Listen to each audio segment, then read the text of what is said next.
Did you know Mike Tyson once earned $600 million, but ended up broke? It's almost unbelievable. How does someone with so much success and money lose it all? Mike Tyson's story is a roller coaster ride of triumph, wild spending, and redemption. In this video, we'll take a deep dive into his incredible journey. From his humble beginnings to his financial downfall and ultimate comeback, every twist and turn reveals lessons that everyone can learn from. Let's start at the very beginning. 1966 in Brooklyn, New York. Growing up in a tough neighborhood, he faced challenges from the start. His father abandoned the family, and his mother struggled to make ends meet. By the time he was 13, Tyson had been arrested nearly 40 times. But Tyson had a hidden talent. His strength and aggression made him a natural in the boxing ring. When he was sent to a juvenile detention center, his talent was noticed by Bobby Stewart, a former boxer who worked there.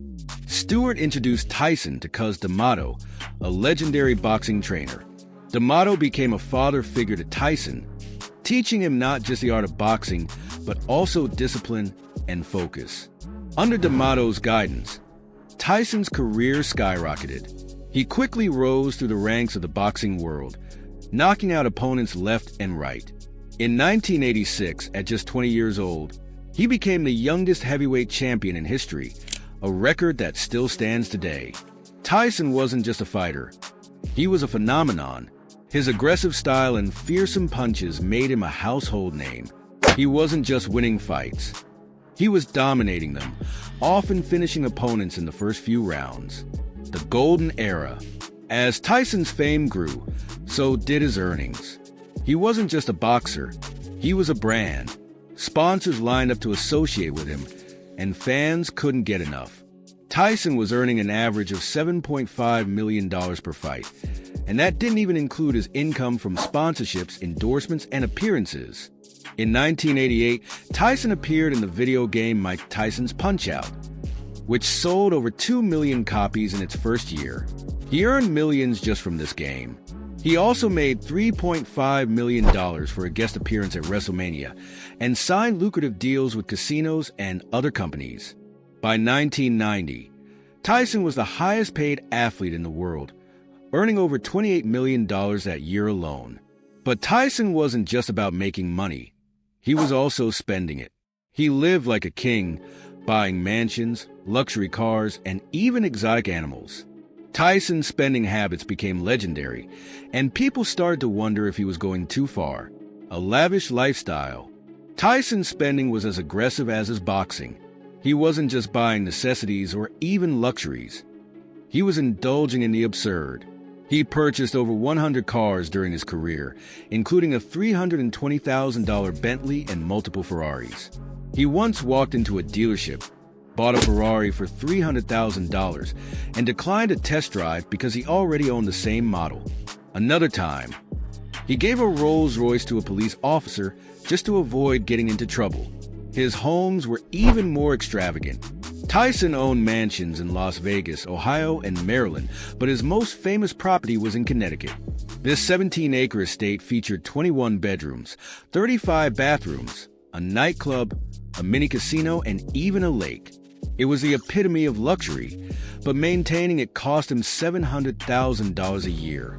And then there were the tigers. Tyson famously bought 2 white Bengal tigers for $140,000 each. They required their own specialized enclosure, $200,000 a year for food, and a trainer who earned $125,000 annually. Perhaps the most ridiculous purchase of all was a $2.2 million gold bathtub, a gift for his first wife, Robin Givens. This kind of spending made headlines and cemented Tyson's reputation as a big spender. When the money started slipping away, for Tyson, money wasn't just a tool. It was a way to fill an emotional void. Growing up in poverty had left scars, and having millions at his disposal made him feel invincible. In his own words, money is a false sense of security. You feel like you can't even die when you have it. But this sense of invincibility came at a cost. Tyson's financial education was minimal, and he often trusted the wrong people to manage his wealth. Advisors, accountants, and managers took advantage of him, and his lack of oversight led to poor financial decisions. One major turning point came in 1992 when Tyson was sent to prison for 3 years. During this time, he couldn't fight or earn money. When he returned to the ring, he earned massive paychecks, but the years away had changed him. The bitterness from his time in prison, combined with his reckless spending habits, led to financial instability, legal troubles, and debts. As Tyson's career continued, his financial problems grew worse. In 1997, during a fight with Evander Holyfield, Tyson famously bit Holyfield's ear, leading to a $3 million fine and public outrage. This incident marked the beginning of the end for Tyson's boxing career. By 2003, Tyson was drowning in debt. He owed $13.4 million to the IRS, $4 million to British tax authorities, and millions more to lawyers, trainers, and ex-wives. In total, he owed money to over 240 creditors. At his lowest point, Tyson had just $1,250 left in his bank account. He declared bankruptcy and sold off most of his assets, including his mansions and cars. It was a humbling experience for someone who had once been on top of the world. Hitting rock bottom, Tyson's financial collapse wasn't just about losing money. It was about losing his sense of self. He described feeling embarrassed, lost, and deeply unhappy. In interviews, he admitted that he felt like a failure and that his life had no direction. During this time, Tyson turned to a simpler life, caring for his pigeons. He spent time reflecting on his past and trying to find peace. He later compared his spending habits to a drug addiction, saying, "You spend as much as you can to try to get that satisfaction, but it's a bottomless hole." The road to redemption. Losing everything turned out to be a blessing in disguise. Tyson realized that material possessions couldn't bring happiness. Instead, he focused on rebuilding his life with humility and gratitude. He began appearing in movies, including The Hangover and The Hangover Part 2, earning $300,000 for his cameo roles. He also wrote a memoir, Undisputed Truth, which became a bestseller.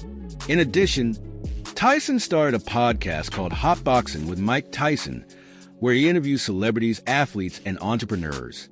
The podcast became a massive success and helped Tyson regain financial stability. Lessons from Tyson's story. Mike Tyson's journey is a powerful reminder of the dangers of unchecked spending and poor financial education.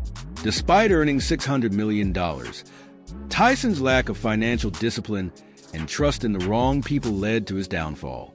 However, his story also shows that it's never too late to change.